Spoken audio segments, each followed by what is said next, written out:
माननीय सांसद श्री विनायक राउत। धन्यवाद सभापति महोदय। महामहिम राष्ट्रपति जी का अभिभाषण पर इस सभागृह में धन्यवाद प्रस्ताव पेश किया है और उस पर हमारे शिवसेना के तरफ से मेरे विचार व्यक्त करने के लिए मैं खड़ा हूं। सभापति महोदय जी, लग रहा था कि कोरोना के कार्यकाल के बाद इस देश में जो गरीब है, जो बेरोजगार हो चुके हैं, जो बिलो पॉवर्टी में रहने वाले करोड़ों की संख्या से जो लोग हैं, उनके लिए कुछ ना कुछ आधार देने का काम, उनका भविष्य उज्जवल करने का काम इस महामहिम राष्ट्रपति जी के भाषण के माध्यम से केंद्र सरकार के तरफ से किया जाए। लेकिन दुर्भाग्य से महामहिम राष्ट्रपति जी के भाषण में कोरोना कार्यकाल के बाद इस देश को विकास के पथ पर चलाने के लिए जो धोरण निश्चित करने की आवश्यकता थी, सही मार्ग दिखाने के लिए आवश्यकता थी, या गरीबों के लिए और आम आदमी का जीवन बदलाव करने के लिए जो करने की आवश्यकता थी, उससे इस सरकार बहुत दूर दूर तक जा चुकी। और इसीलिए राष्ट्रपति जी का भाषण सुनने के बाद सारे देशवासी उतने ही नाराज हो गए। हम सारे लोक प्रतिनिधि भी नाराज होकर आज सभागृह में अपने विचार व्यक्त करने के लिए खड़े। कोरोना के कार्यकाल में इस देश के वैज्ञानिकों ने और देश के शासनकर्ता ने, चाहे वो प्रधानमंत्री नरेंद्र मोदी जी हो, स्वास्थ्य मंत्री डॉक्टर मनसुख मांडविया जी हो, उन्हें हम धन्यवाद देते। चाहे दुनिया कुछ भी कहे, लेकिन इस देश में वैक्सीन का निर्माण करके देश से कोरोना को रोकने का काम केंद्र सरकार के माध्यम से जैसे हुआ, वैसे ही राज्य सरकार ने भी उतने ही प्रधानमंत्री नरेंद्र मोदी जी के मार्गदर्शन पर महाराष्ट्र के मुख्यमंत्री उद्धव जी ठाकरे हो, उप मुख्यमंत्री अजित दादा पवार हो, या महाराष्ट्र राज्य के स्वास्थ्य मंत्री डॉक्टर राजेश टोपे जी हो, इन्होंने भी महाराष्ट्र से यानी मुंबई के साथ महाराष्ट्र से कोरोना हद्दपार करने के लिए और कोरोना मुक्त मुंबई के साथ महाराष्ट्र करने के लिए जो प्रयास किया है, उसके उन्हें भी धन्यवाद देने की आवश्यकता है। लेकिन दुर्भाग्य से क्या हो रहा था सभापति महोदय, कि जिस राज्य में भाजपा का शासन नहीं है, जिस राज्य में भाजपा कार्य यानी वहाँ पावर मिल नहीं है, वहाँ के राज्यों के साथ अन्याय किया जा रहा था और उनको जानबूझकर कई लोग ऐसे चाहते थे कि वहाँ ज़्यादा से ज़्यादा कोरोना का प्रसार हो, ज़्यादा से ज़्यादा कोरोना से लोग मरे, ताकि वहाँ के गवर्नमेंट डिसॉल्व कर सके और अपना गवर्नमेंट वहाँ बिठा सके। उनके दुर्भाग्य से महाराष्ट्र के महाविकास आघाड़ी का सरकार आज भी कोरोना के थर्ड वेव में भी ओमिक्रॉन हो या और डेल्टा हो, इस सारे से महाराष्ट्र मुंबई के साथ महाराष्ट्र को सुरक्षित रखने में कामयाब हो चुके। इसलिए मैं प्रधानमंत्री जी का जैसा धन्यवाद करता हूं, वैसे महाराष्ट्र के महाविकास आघाड़ी को धन्यवाद करता हूं। सभापति महोदय, खास करके कोरोना के कार्यकाल के बाद इस देश में एक आरोग्य के संबंध में कई योजना लाई गई। डॉक्टर्स के बारे में ज़्यादा से ज़्यादा इस देश में डॉक्टर्स होनी चाहिए, हॉस्पिटल्स होनी चाहिए, सुपर स्पेशलिटी हॉस्पिटल होनी चाहिए, एम्स होनी चाहिए। ऐसे ही हमारे महाराष्ट्र सरकार ने महाराष्ट्र में 4 गवर्नमेंट मेडिकल कॉलेज का प्रस्ताव केंद्र सरकार के पास पेश किया। मैं इसके लिए बताना चाहता हूं कि खास करके कि सेंट्रल गवर्नमेंट के कई ब्यूरोक्रेट्स कई अफसर जानबूझ के महाराष्ट्र सरकार को कैसे परेशानी निर्माण कर सकते हैं, ये मैं यहाँ बताना चाहता हूँ।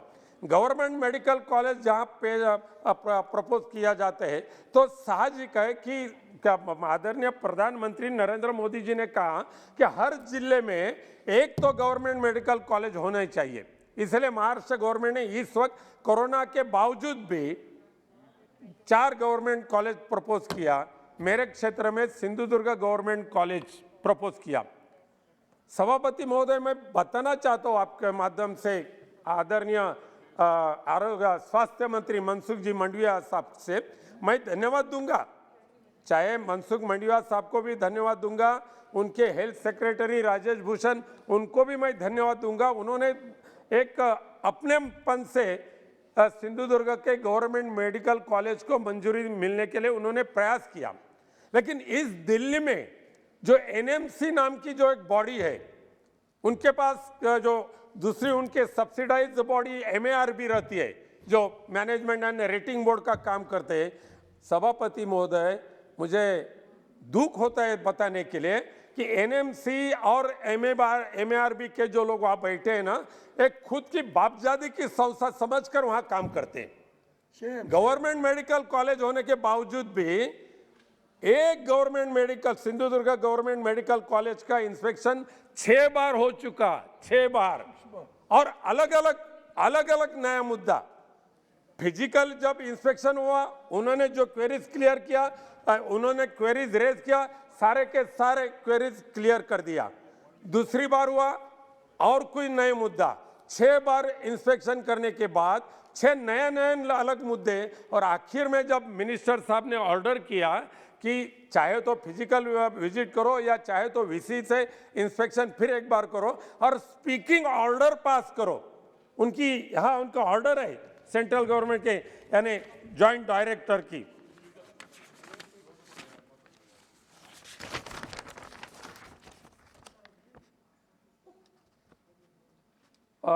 And pass the speaking order.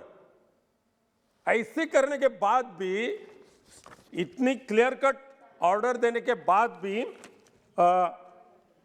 Director Amy, इनका लेटर उनको गया एमएआरबी को, उन्होंने फिर एक बार इंस्पेक्शन किया और बोलते हैं, वहाँ के डॉक्टर को बोलते हैं कि आप यहाँ क्यों आते हैं, आपके गांव में आपको क्लिनिक चालू करो ना, काय के लिए आते हैं सिंधुदुर्ग में, आप कहाँ रहते हैं, आपके नेबर कौन, आपके नेबर कौन है, आपको खाना अच्छा मिलता है क्या? ऐसी बकवास क्वेश्चन यहाँ के एमएआरबी के जो मेंबर्स वहाँ के डीन को या वहाँ के डॉक्टर को पूछकर प्रधानमंत्री नरेंद्र मोदी साहब के सपने में जो गवर्नमेंट मेडिकल कॉलेज है उनको डिसअप्रूव करने का काम करें।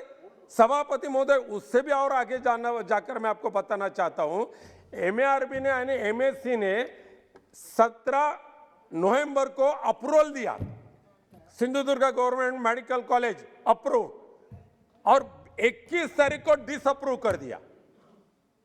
ये कहां का न्याय हो सकता है? एक प्राइवेट कॉलेज को, सिंधुदुर्ग के प्राइवेट कॉलेज को प्रोटेक्ट करने के लिए प्रधानमंत्री नरेंद्र मोदी जी का सपना ध्वस्त करने के लिए एमएआरबी के और एनएमसी के लोग जो बैठे हैं ना, उनको हकल देने की आवश्यकता है, तो ही इस देश में गरीबों को न्याय मिलेगा। गरीबों को जो आधार मिलना चाहिए स्वास्थ्य के बारे में तो मिल सकता है। इसलिए मांग करता हूं मैं, जैसे मैं शुरू में बताया, मैं मंत्री जी का सराहना करता हूं, सेक्रेटरी का सराहना करता हूं, लेकिन इसके ऐसे जो एमएआरबी और एनएमसी के लोग हैं उनका मैं निंदा करता हूं। और जब तक ऐसे बदमाश लोग वहां एनएमसी में और एमएआरबी में बैठे, तब तक इस देश को, देश के स्वास्थ्य का जो प्रश्न है उसे उत्तर मिलने वाला नहीं। सभापति महोदय, मैं आगे जाना चाहता हूं।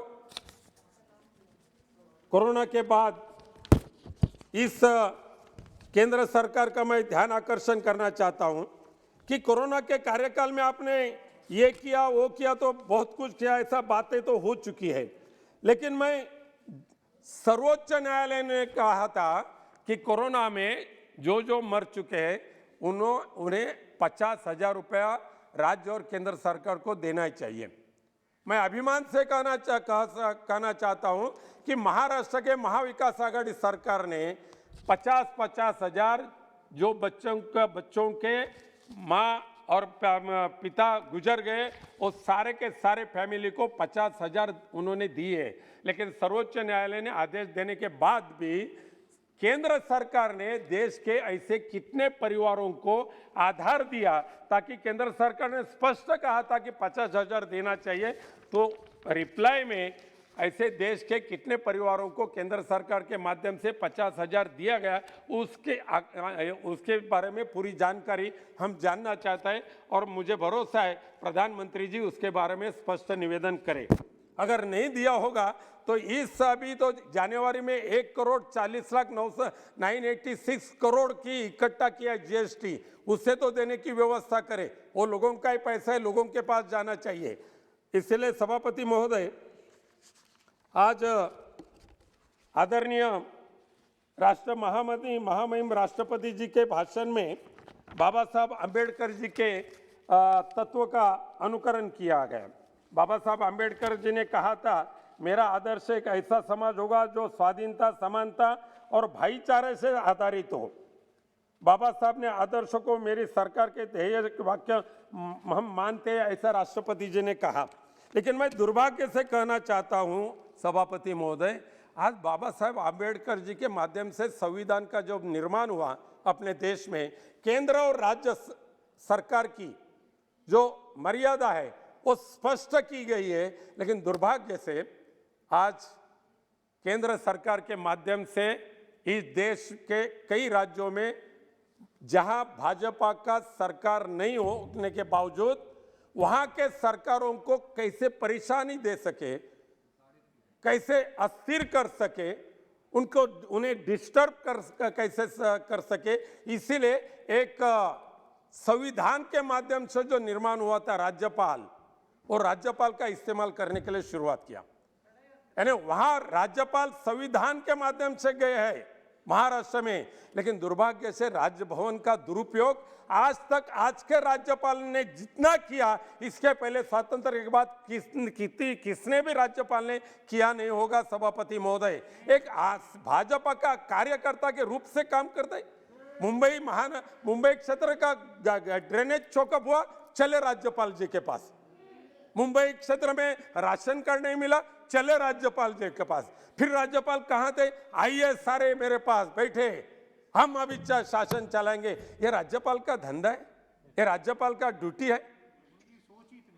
हम सोच नहीं सकते कि इतने भारत यानी महाराष्ट्र स्वतंत्र होने के बाद, चाहे वो पीसी अलेक्जेंडर हो, चाहे बाकी के हो चुके सारे राज्यपाल हो, आज तक इतना आज के जैसे राज्यपाल के जैसे बर्ताव इसके पहले कोई भी राज्यपाल ने नहीं किया था।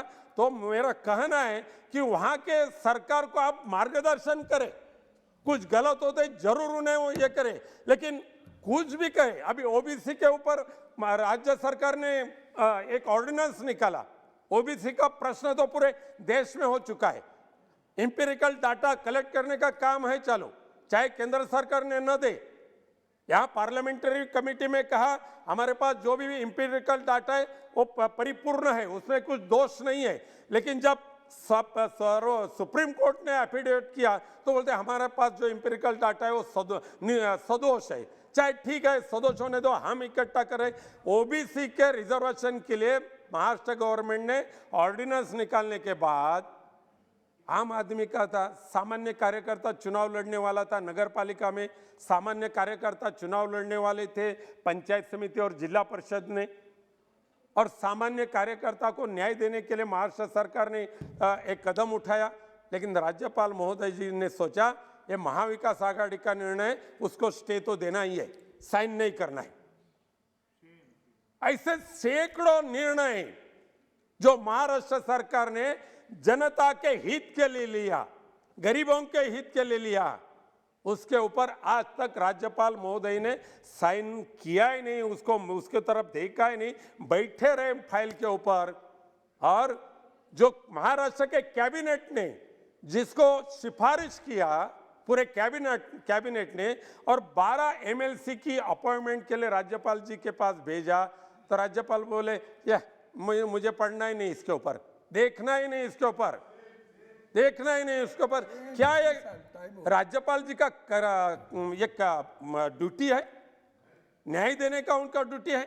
मंत्री जी खत्म हो जाएं उसके बाद आप रिप्लाई दे दें।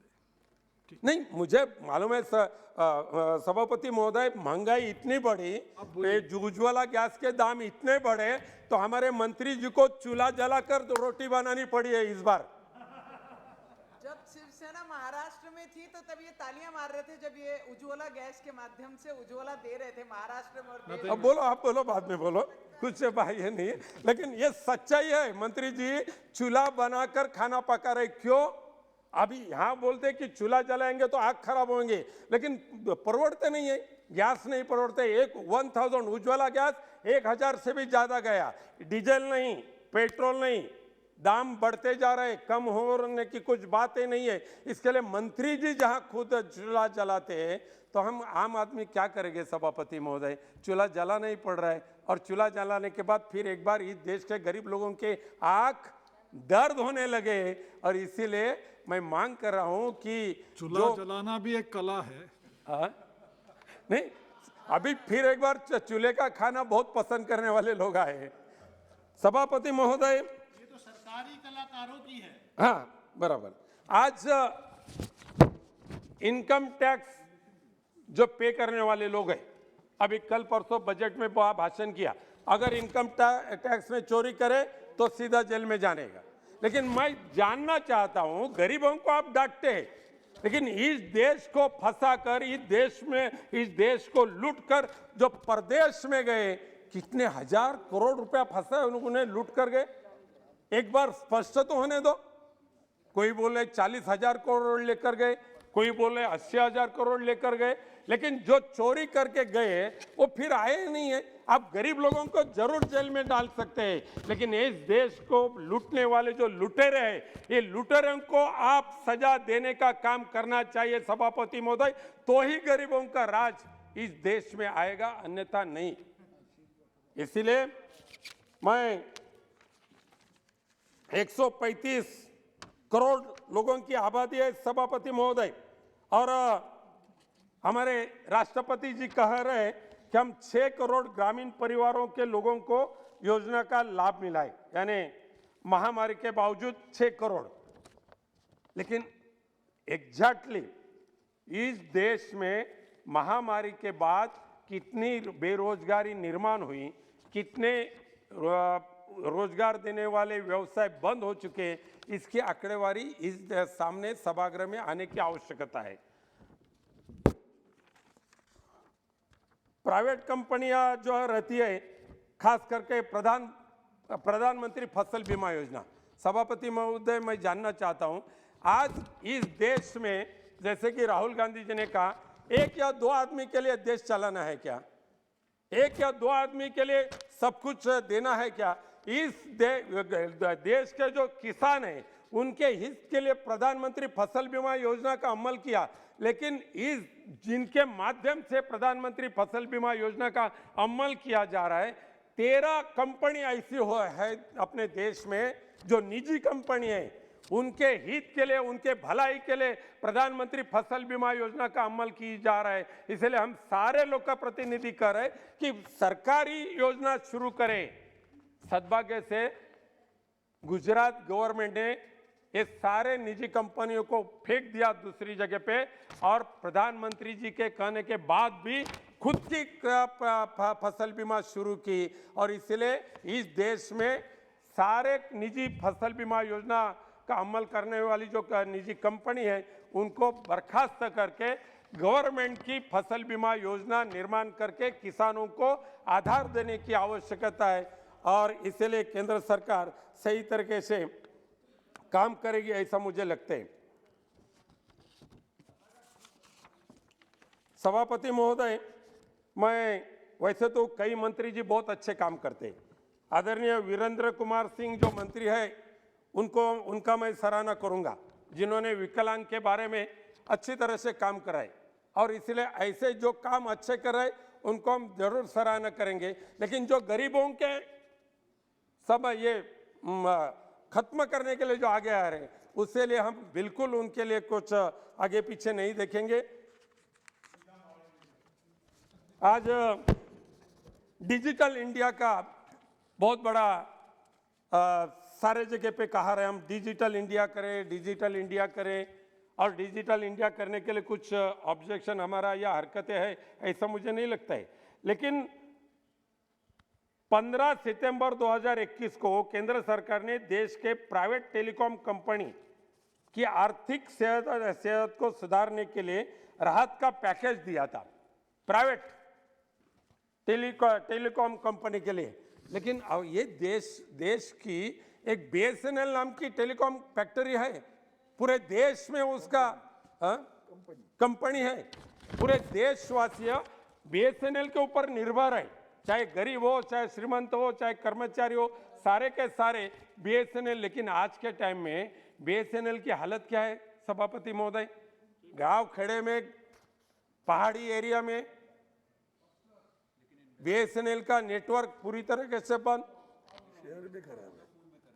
हाँ, वोडाफोन को फाइनेंशियल पैकेज दिया, एक जगह पे आप वोडाफोन को 15% फाइनेंशियल पैकेज देते हैं, और दूसरी तरफ सरकारी कंपनी BSNL होने के बाद भी वह 92,000 लोगों ने VRS लेने के बाद भी वहां रिक्रूटमेंट एक कर्मचारी की भी नहीं हो रही है, और सारे के सारे ट्रांजैक्शन आप बोलते हैं ऑनलाइन करो, BSNL के माध्यम से करो।